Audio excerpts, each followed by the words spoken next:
আপনি দেখছেন news now, আমরা জানি কোনটা খবর। नमस्कार, आप सभी देख रहे हैं न्यूज नाउ में आज का समाचार। केंद्रीय मंत्रिमंडल ने बुधवार को धान सहित 14 फसलों के न्यूनतम समर्थन मूल्य एमएसपी में वृद्धि को मंजूरी दे दी है।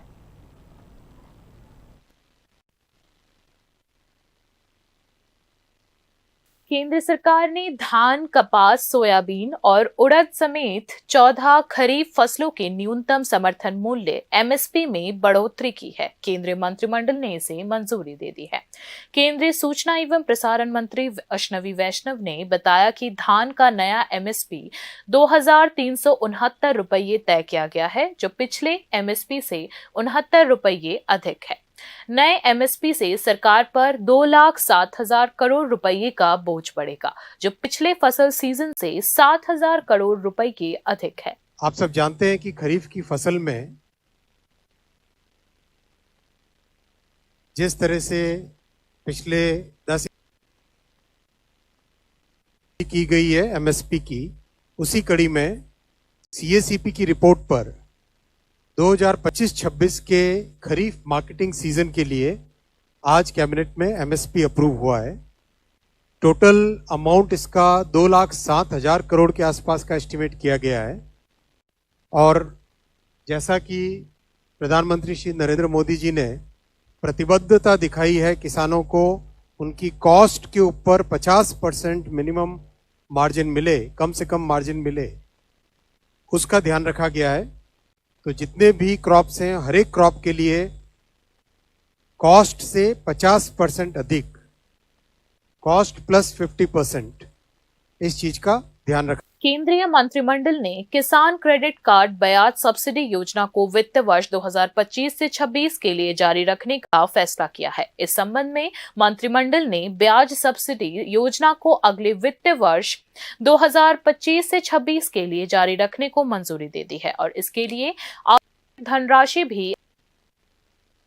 यह योजना किसान क्रेडिट कार्ड केसीसी के जरिए किसानों को कम ब्याज पर कर्ज मुहैया कराने के लिए है। किसान केसीसी से 7% ब्याज पर 3 लाख रुपए तक का लोन ले सकते हैं, जबकि बैंक्स को 1.5% की ब्याज सब्सिडी मिलती है। समय पर लोन चुकाने वाले किसानों को 3% तक की सब्सिडी मिलती है, यानी उनका ब्याज दर घटकर सिर्फ 4% रह जाती है। केंद्रीय मंत्री अश्विनी वैष्णव ने बताया कि पशुपालन या मछली पालन के लिए 2 लाख रुपए तक के लोन पर यह सुविधा उपलब्ध होगी। सेकंड आज की कैबिनेट अप्रूवल के लिए जो कैबिनेट में अप्रूव हुआ है वो है इंटरेस्ट सबवेंशन स्कीम। आप सब जानते हैं कि किसान क्रेडिट कार्ड जब श्रद्धेय अटल जी प्रधानमंत्री थे तब इंट्रोड्यूस हुआ था। उसके कारण किसानों को वर्किंग कैपिटल मिलना बहुत आसान हुआ। आराम से बहुत ही किसी भी फाइनेंशियल इंस्टीट्यूशन में, बैंक में, कोऑपरेटिव बैंक में, इनमें सब में जाके एक आसानी से लोन मिले, आसानी से वर्किंग कैपिटल मिले, वो व्यवस्था बनी। और उसके कारण बड़ी मात्रा में किसान जो एक इनफॉर्मल सेक्टर था क्रेडिट का, उनके चंगुल से बाहर आया। और इंटरेस्ट सबवेंशन स्कीम के जरिए से किसानों की कॉस्ट ऑफ वर्किंग कैपिटल को कम किया गया है। The cost of working capital has been reduced by having this interest subvention scheme. Effectively 4% पर 2 लाख रुपए तक का लोन मिले, किसानों को कैपिटल मिले, वो ध्यान रखा गया है इस स्कीम में। 7% नॉमिनल रेट है, उसमें 1.5% सबवेंशन है और 3% है प्रॉम्प्ट रिपेमेंट इंसेंटिव। इफेक्टिवली जो निकला है उसमें यह है कि करीब करीब 4% पे किसानों को 2 लाख रुपए तक का लोन मिलता है। केंद्रीय मंत्रिमंडल ने महाराष्ट्र और मध्य प्रदेश में भारतीय रेलवे की 2 मल्टी ट्रैकिंग परियोजनाओं को मंजूरी दे दी है। बुधवार को हुई केंद्रीय मंत्रिमंडल की बैठक में आंध्र प्रदेश के बडवेल नेल्लौर के बीच 4 लेन के हाईवे को भी मंजूरी दे दी गई। Bureau report, news now.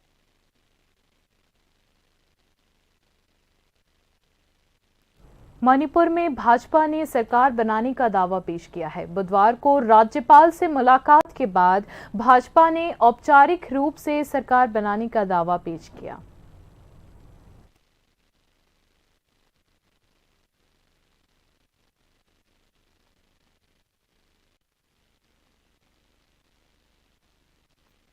Manipur में भाजपा ने फिर से सरकार बनाने की प्रक्रिया शुरू कर दी है। इस बार भाजपा विधायक राष्ट्रपति शासन हटाने की मांग को लेकर राज्यपाल के पास जा रहे हैं। भाजपा के 8 विधायकों समेत एनडीए के कुल 10 विधायकों ने मणिपुर के राज्यपाल अजय कुमार भल्ला से संपर्क कर सरकार बनाने की मांग की है। I think the one we gave, I think has around 22 signatures. But otherwise, besides that, those who some people are not here, or this is the same paper that we gave to the Prime Minister, same paper basically. But everybody is by and large together in this. How many of you have gone to meet the... I think we were 10 of us, right? We were 10 of us. So, do you really think that such that you see it will be supported from different corners of the other Of course. Everybody wants a popular government. Everybody. Bhajpa ने कहा है कि NDA के विधायक राज्य में लोकप्रिय सरकार बनाने के लिए तैयार है। You know, I think it should happen soon. I mean, we are appealing to the government, to the governor, so that we want a popular government, and we also gave in a paper where a lot of us have signed. Basically, well, I'll put it together. All the MLA.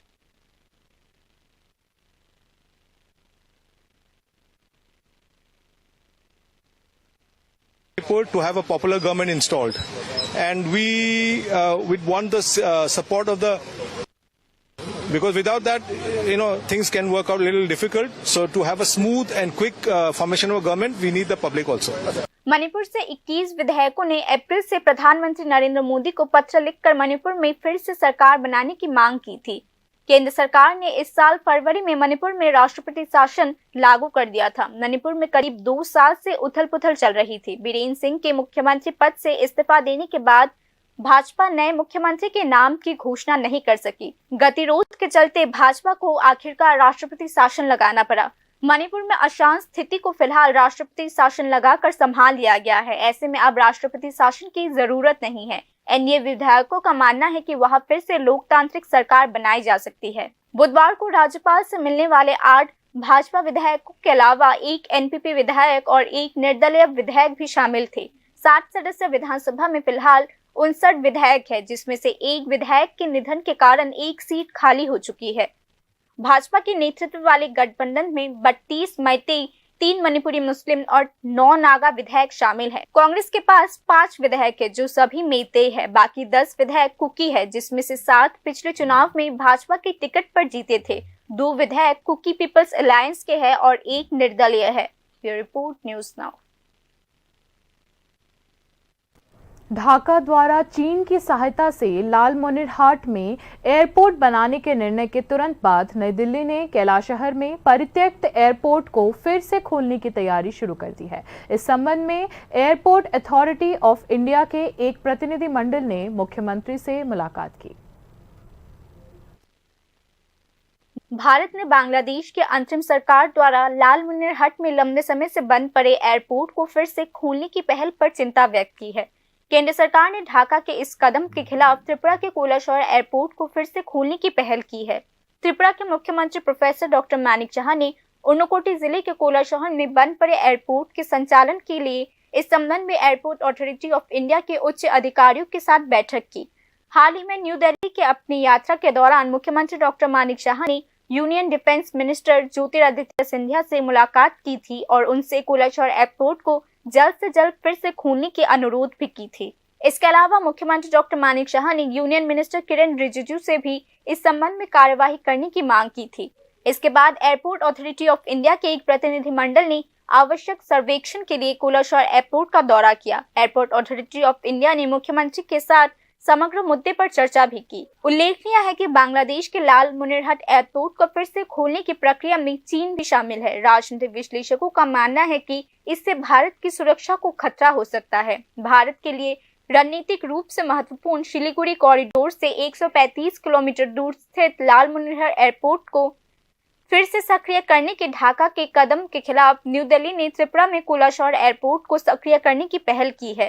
राजनीतिक विश्लेषकों का मानना है कि क्षेत्रीय संपर्क बढ़ाने के लिए इस एयरपोर्ट को पुनर्जीवित करने की योजना बनाई जा रही है, जिसका इस्तेमाल सैन्य उद्देश्यों के लिए भी किया जा सकता है। बांग्लादेश के डायरेक्टरेट ऑफ मिलिट्री ऑपरेशन के डायरेक्टर ब्रिगेडियर जनरल मोहम्मद नासिमुद्दौला ने कहा है कि एक चीनी प्रतिनिधिमंडल ने लाल मुनिरहट क्षेत्र का दौरा किया है। इसके बाद न्यू दिल्ली इस संबंध में बेहद सतर्क हो चुका है। यदि पीपल्स लिबरेशन आर्मी लाल मुनिरहट में एयरपोर्ट स्थापित करने में रुचि दिखाती है तो इसका मतलब होगा कि चीन वहां फाइटर जेट्स, रडार और सर्विलेंस इक्विपमेंट सहित अपने मिलिट्री हार्डवेयर तैनात कर सकते हैं। न्यू दिल्ली ने तब से कोलाशौर एयरपोर्ट का पुनर्निर्माण करने का फैसला शुरू कर दिया है। कोलाशौर एयरपोर्ट का इस्तेमाल आखिरी बार भारतीय वायुसेना ने 1971 में भारत पाकिस्तान युद्ध के दौरान किया था, जब बांग्लादेश का गठन किया गया था। भारतीय वायुसेना ने इस बेस का इस्तेमाल मिशन के संचालन और निगरानी के लिए किया था। इस बेस का इस्तेमाल वायुसेना के तहत बांग्लादेश की पहली anti aircraft unit kilo fight के उद्घाटन मिशन के लिए भी किया गया था। किलो फ्लाइट टीम ने कनाडा में बनी DH-3 ऑटर और फ्रांस में डिजाइन किए गए Eloet-2 हेलीकॉप्टर का इस्तेमाल करके हिट एंड रन ऑपरेशन करने के लिए कोलाशौर में एयरबेस का इस्तेमाल किया था। Bureau report, news now.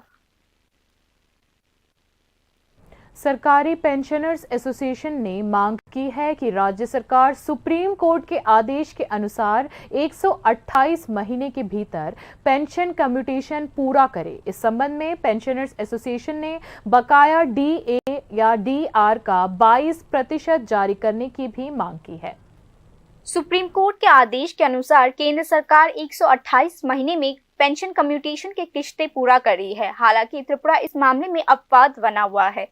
इस मामले में राज्य सरकार 180 महीने तक पेंशन कम्यूटेशन की किश्तें जमा कर रही है। इस मामले में सुप्रीम कोर्ट के राज्य में भी पेंशन कम्यूटेशन की अवधि 128 महीने करने की मांग गवर्नमेंट पेंशनर्स एसोसिएशन ने की है। আমরা একটা খুব জরুরি দাবি আমরা রাজ্য সরকারের দৃষ্টিতে নিয়েছি যে আমরা রিটায়ারমেন্টে যাওয়ার পর কমিউটেশন যে অর্থ পায় সেটাকে 15 বছরে কেটে নেওয়া হয়। আমরা বলেছি যে এটা বেশি কাটা হচ্ছে, এতে পেনশনার ও পারিবারিক পেনশনাররা ক্ষতিগ্রস্ত হচ্ছেন। এটাকে 12 বছরের দাবি আমরা করেছিলাম এবং এই নিয়ে সুপ্রিম কোর্টের একটা কেস হয়েছিল এবং আপনারা শুনেছেন, পত্রপত্রিকাতে দেখেছেন যে মাননীয় সুপ্রিম কোর্ট সেখানে বলেছেন 128 মাসের মধ্যে এই কমিউটেশন কাটা শেষ করতে হবে এবং 128 মাসের পরে পূর্ণ পেনশন প্রত্যেকে পেনশনার ও পারিবারিক পেনশনাররা যাতে পায় সে বিষয়ে সেখানে নির্দেশ দেওয়ার জন্য। সেটাও আমরা রাজ্য সরকারের দৃষ্টিতে নিয়েছি এবং সুপ্রিম কোর্টের রায়ও রাজ্য সরকারের দৃষ্টিতে রয়েছে, কিন্তু তার এখন পর্যন্ত কোনো সুরাহা হয়নি। এই বিষয়ে আমাদের পেনশনার এবং পারিবারিক পেনশনারদের মধ্যে একটা এখানে ক্ষোভ রয়েছে এবং তারা অবিলম্বে সেটা যেন দূর করা হয় এবং 128 মাসের কমিউটেশন যেন কাটা কমপ্লিট করা হয় এবং সেটার জন্য বলা হয়। बुधवार को रामनगर में आयोजित एसोसिएशन की वार्षिक आम बैठक में पेंशनर्स एसोसिएशन ने बकाया 22% डियरनेस अलाउंस और डियरनेस रिलीफ तत्काल जारी करने की मांग की है। জিনিসের দাম বাড়ছে এবং সেখানে আমাদের DA বা DR বৃদ্ধি হওয়ার কথা আমরা লক্ষ্য করছি। আমাদের সেখানে 22% DR আমরা এখনো পাচ্ছি না, বকেয়া, দীর্ঘদিনের বকেয়া। এটার জন্য বারবার আমরা রাজ্য সরকারের কাছে অনুরোধ করেছি এবং রাজ্য সরকারকে আমাদের বক্তব্য সেখানে বলার চেষ্টা আমরা করেছি, কিন্তু সেই বকেয়া সেখানে পূরণ করা হয়নি। केंद्र सरकार के पेंशनर्स को न्यूनतम मासिक पेंशन 9,000 रुपए का मिल रहा है। इस मामले में राज्य सरकार के पेंशनर्स को 1,000 रुपए कम मिल रहे हैं। गवर्नमेंट पेंशनर्स एसोसिएशन ने 8वें पे कमीशन के तत्काल गठन की मांग की है। त्रिपुरा गवर्नमेंट पेंशनर्स एसोसिएशन के नेतृत्व ने आरोप लगाया कि वित्त आयोग ने उन्हें पेंशनर्स के विभिन्न मांगों के संबंध में वित्त आयोग को ज्ञापन सौंपने का कोई अवसर नहीं दिया। Bureau report, news now. NCC cadets के लिए वार्षिक प्रशिक्षण शिविर आपातकालीन स्थितियों में नेतृत्व के संदेश के साथ शुरू हुआ। यह शिविर 5 जून तक चलेगा। शहीद भगत सिंह यूथ हॉस्टल में एनसीसी कैडेट्स का वार्षिक प्रशिक्षण शिविर शुरू हो गया है। सेंट्रल सिक्योरिटी फोर्सेस और आर्मी में भर्ती होने के लिए प्रशिक्षण कैसे दिया जाएगा, इसके बुनियादी जानकारी के अलावा एनसीसी कैडेट्स को अवेयरनेस कैंप आयोजित करने का प्रशिक्षण भी दिया गया, क्योंकि त्रिपुरा राज्य में ड्रग्स के उपयोग की दर बढ़ रही है। एनसीसी ऑफिसर ने कहा कि शिविर से कैडेट्स में आपातकालीन स्थिति में देश और समाज के लिए काम करने के लिए नेतृत्व कौशल विकसित होगा। और इस कैंप को अटेंड करने के दौरान ये पहली बार यहाँ पे एक मौका मिलता है उसको अपने स्कूल के अलावा बाकी एनसीसी कैडेट दूसरे इंस्टीट्यूशन में जो पढ़ रहे हैं उनके साथ इंटरेक्ट करने के लिए एकजुट होके ट्रेनिंग करने का मौका मिलता है और एकजुट होके टास्क को संभालने का मौका मिलता है, जिसमें इनको जो है अलग अलग जो है अपॉइंटमेंट दिए जाते हैं, जिसमें इनकी लीडरशिप स्किल्स, इनकी कॉन्फिडेंस, पर्सनालिटी होती है। जो नेचुरल साइंसेस है उसकी वजह से और सेल्फ डिफेंस जो टेक्निक्स है वो सिखाते हैं हम इनको, कॉम्पिटिशन्स करवाते हैं अलग अलग चीज़ों में, जनरल अवेयरनेस टॉपिक्स के बारे में बताते हैं और सोशल सर्विस। उल्लेखनीय है कि भारत और पाकिस्तान के बीच तनाव की स्थिति में यूनियन होम मिनिस्ट्री ने एनसीसी कैडेट्स को वॉलंटरी रूप में तैनात करके आपातकालीन स्थितियों के लिए तैयार रहने का निर्देश दिया था। इसके अलावा केंद्र सरकार ने उन्हें bomb blast, sudden power cuts और कैजुअलिटीज को निकालने जैसे विभिन्न आपातकालीन स्थितियों का अनुकरण करके अभ्यास में भाग लेने और प्रशिक्षण लेने का निर्देश दिया था। शहीद भगत सिंह यूथ हॉस्टल में एनसीसी कैडेट्स के लिए वार्षिक प्रशिक्षण शिविर 5 जून तक जारी रहेगा। Bureau report, news now. Tripura प्रदेश कांग्रेस अध्यक्ष आशीष कुमार शाह ने ऐसा दावा किया कि देश भर की तरह त्रिपुरा राज्य में भी कांग्रेस संगठन को मजबूत और विस्तारित करने के लिए प्रयासरत है। कांग्रेस ने अखिल भारतीय स्तर पर आदिवासी, दलित और आम जनता को एकजुट कर खुद को एक मजबूत विपक्ष के रूप में स्थापित किया है। जैसे वे अन्य राज्यों में भाजपा के खिलाफ संघर्ष कर रही है, वैसे ही त्रिपुरा में भी संगठन को मजबूत करने की दिशा में प्रयास किए जा रहे हैं। यह बात उन्होंने प्रदेश कांग्रेस भवन में आयोजित एक योगदान सभा में कही।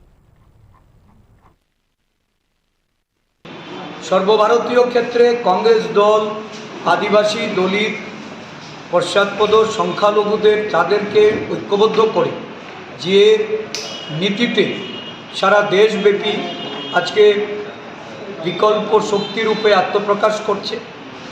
ভারতীয় জনতা পার্টি শাসক দলের বিরুদ্ধাচরণ করে রাজ্যে রাজ্যে লড়াইয়ের জন্য যে প্রস্তুতি ভারতবর্ষের জাতীয় কংগ্রেস দল শুরু করেছে, ত্রিপুরা রাজ্যেও সাংগঠনিক দিক থেকে আমরা শক্তি অর্জন করে আমরা আগামী দিন লড়াইয়ের ক্ষেত্রকে আরও বৃদ্ধি করার জন্য, প্রসারিত করার জন্য আমাদের যে প্রচেষ্টা। बाकी खबरें ब्रेक के बाद। আপনি দেখছেন নিউজ নাও, আমরা জানি কোনটা খবর।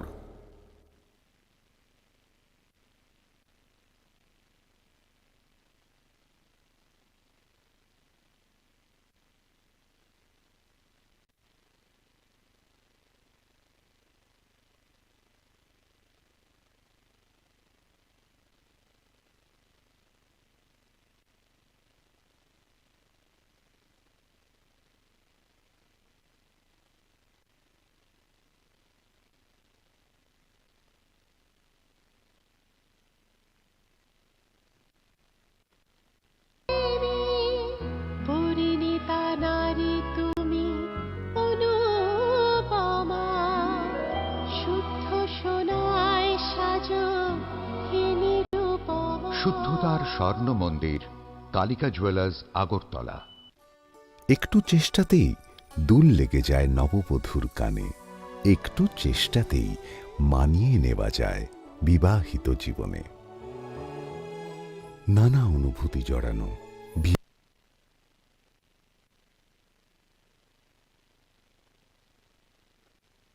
বিয়ের গয়না, শ্যাম সুন্দর কোম্পানি জুয়েলার্স।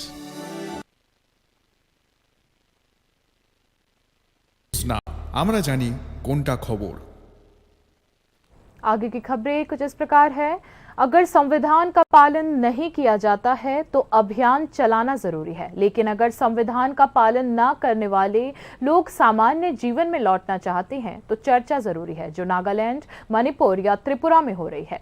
विपक्षी नेता जितेंद्र चौधरी ने नक्सल मुद्दे पर माकपा के खिलाफ भाजपा के आरोपों पर प्रतिक्रिया दी। त्रिपुरा प्रदेश भाजपा ने प्रेस कॉन्फ्रेंस में सीपीआईएम पर नक्सल मुद्दे पर समाज और देशद्रोहियों के साथ समर्थन में बयान देने का आरोप लगाया था। जवाब में विपक्ष के नेता जितेंद्र चौधरी ने कहा कि नए भाजपा को इतिहास की जानकारी नहीं है। विपक्ष के नेता जितेंद्र चौधरी ने सवाल किया, अगर संविधान का पालन नहीं किया जाता तो कार्यवाही जरूरी है, लेकिन अगर संविधान का पालन नहीं करने वाले लोग समाज में वापस लौटना चाहते हैं तो चर्चा जरूरी है, जो नागालैंड, मणिपुर या त्रिपुरा में हो रहा है। इस मामले में छत्तीसगढ़ जैसी कार्यवाही क्यों नहीं की गई? আমি ত্রিপুরার যে জনগণের জ্ঞাতার্থে তাদের উদ্দেশ্যই তো হলো ত্রিপুরার যে জনগণকে বিভ্রান্ত করা। আমাদের জাতীয় স্তর থেকে, দিল্লি থেকে এই বিবৃতি দেওয়া হয়েছে। ভারতীয় জনতা পার্টির জাতীয় স্তর থেকে এই বিবৃতির কোনো কাউন্টার করা হয়নি। ভারত সরকারের তরফ থেকে বা ছত্তিশগড় সরকার তরফ থেকেও। খুব সংক্ষেপে যে আমি বলছি ঘটনাটা কি, ছত্তিশগড়ে বিগত কয়েক দশক ধরে এই নকশালপন্থীদের উপদ্রব, জনজীবন অতিষ্ঠ, এবং তাদের এই নকশালপন্থীদের এই হামলা হুজ্জুতির প্রথম শিকার হলো আমরা বামপন্থীরা। সেখানে আমাদের ছোট্ট শক্তি, অতি ক্ষুদ্র শক্তি আমাদের, কিন্তু অন্য শক্তিগুলো সেরকমভাবে তাদের তরফ থেকে কোনো ধরনের বাধা তারা পায়নি। नक्सल मुद्दे पर जारी सीपीआईएम के बयान पर ना तो बीजेपी के अखिल भारतीय नेतृत्व और ना ही केंद्र सरकार ने कोई आपत्ति जताई, लेकिन विपक्ष के नेता जितेंद्र चौधरी ने आरोप लगाया कि राज्य में कुछ भाजपा नेता सीपीआईएम के खिलाफ दुष्प्रचार कर रहे हैं। নকশালদের উপরে যে এই প্রশাসনের যে ধরনের পদক্ষেপগুলো চলছে এবং তার যে সর্বশেষ অবস্থা সে সম্পর্কে সম্প্রতি আমাদের পার্টির পলিট ব্যুরো থেকে একটা বিজ্ঞপ্তি, এই স্টেটমেন্ট জারি করা হয়েছে। এটা নিয়ে সর্বভারতীয় ক্ষেত্রেতে কোনো প্রতিক্রিয়া শাসক দলের তরফ থেকে বা সরকার তরফ থেকে না থাকলেও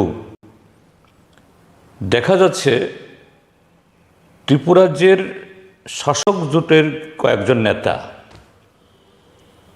নানা ধরনের যে ভুল তথ্য, কুৎসা এবং উদ্দেশ্য প্রণোদিতভাবে নানা ধরনের মন্তব্য তারা করছেন।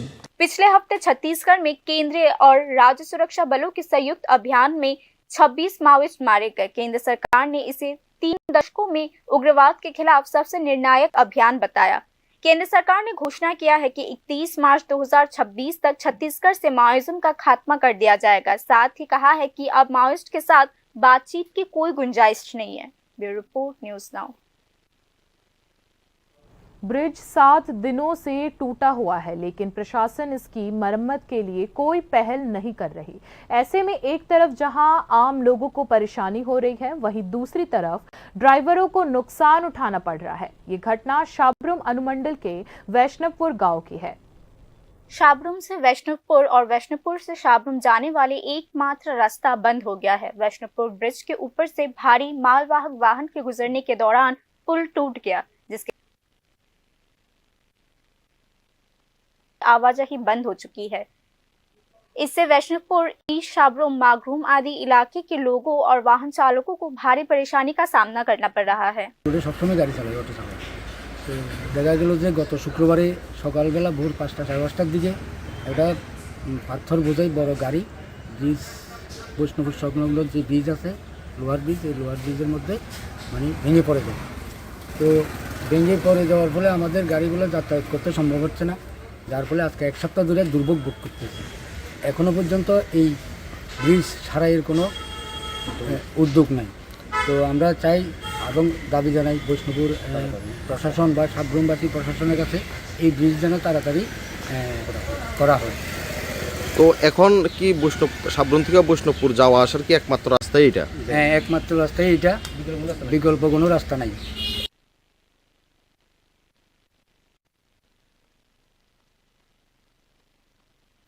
स्थिति ऐसी है कि पुल के ऊपर वाहन पहुंचने के बाद पुल क्रॉस करना संभव नहीं हो पा रहा है। संबंधित वाहन चालकों ने यह शिकायत की। एक ब्रिज হ্যাঁ, বৈষ্ণবপুর বাজারে যাওয়া একটা ব্রিজ, এটা বড় গাড়ি একটা গিয়া ভেঙে গেছে। ঠিক হয়েছে না এখনো? না, এখনো ঠিক হয়নি। কতদিন হইব? সপ্তাহখানেক থেকে আরো বেশি হতেছে। তো তোমরা এখন বৈষ্ণবপুরে তো প্রচুর গাড়ি আপ ডাউন করে, তো এখন কিভাবে যাইতে আছে বৈষ্ণবপুর?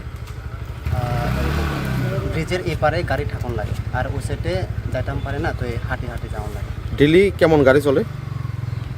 আগে তো গাড়ি যাওয়া আসা বেশি থাকে। একটাই মাত্র রাস্তা নাকি? হ্যাঁ, একটাই মাত্র রাস্তা। অন্য রাস্তা আছে না বৈষ্ণবপুর যাওয়া? না, অন্য রাস্তা আর নেই। शाबरूम से वैष्णवपुर रोड के चालकों ने मांग की है कि सरकार पुल की मरम्मत के लिए तत्काल कार्यवाही करे। पुल के टूटने के कारण उस सड़क पर वाहन चालकों की आवाजाही बंद हो चुकी है। इसके कारण वाहन चालकों को आर्थिक नुकसान हो रहा है। आम यात्री और वाहन चालक दोनों पुल टूटने के कारण परेशान हो रहे हैं। Bureau report, news now. आगामी 30 और 31 मई को कैलाशहर में एसएफआई का 21वां राज्य सम्मेलन आयोजित होने जा रहा है। एसएफआई के राज्य सचिव संदीपन देव ने बुधवार को आयोजित एक प्रेस कॉन्फ्रेंस में ये जानकारी दी। बताया गया कि पूरे राज्य से कुल 350 प्रतिनिधि इस सम्मेलन में हिस्सा लेंगे। एसएफआई ने इस दिन नशाखोरी के खिलाफ राज्य प्रशासन की भूमिका की भी आलोचना की।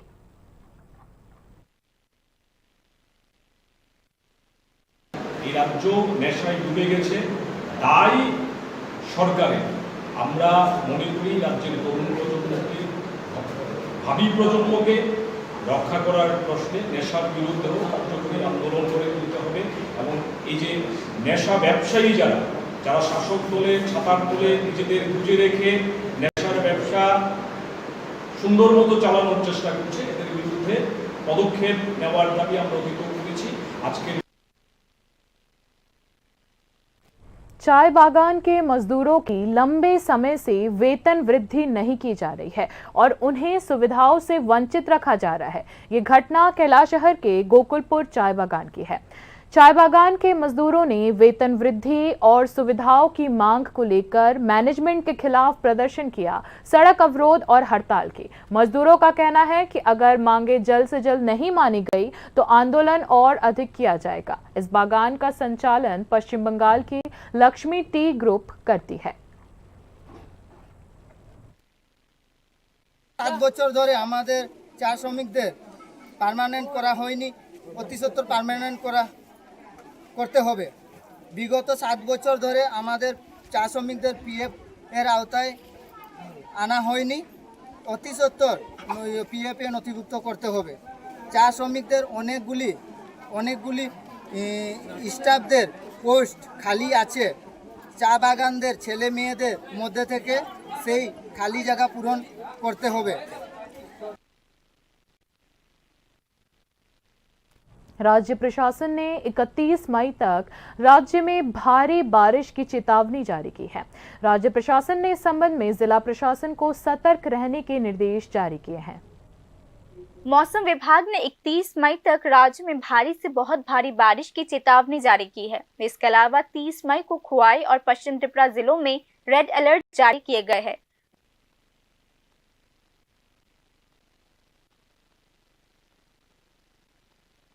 कहा, इंडियन मेट्रोलॉजिकल डिपार्टमेंट द्वारा 28 मई 2025 को दोपहर 1:30 बजे जारी विशेष चेतावनी के अनुसार 28 मई से 31 मई 2025 तक त्रिपुरा में भारी से बहुत भारी बारिश और तूफान की चेतावनी जारी की गई है।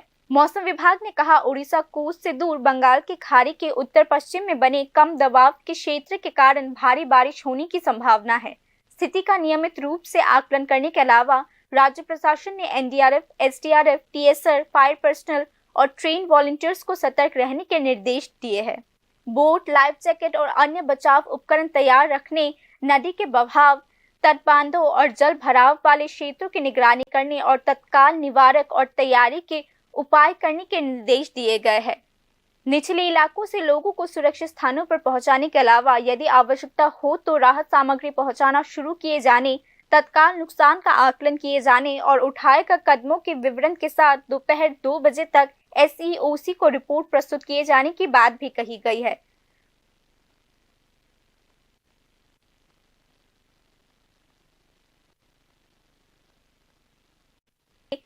तीव्र कार्रवाई करने के लिए रिस्पांस टीम ऑफिसर या चीफ ऑफिसर को विशिष्ट प्रतिक्रिया के लिए नियुक्त किए जाने की बात भी कही गई है। यदि आवश्यकता हो तो डिस्ट्रिक्ट मजिस्ट्रेट को बचाव, राहत आदि के लिए ट्रेन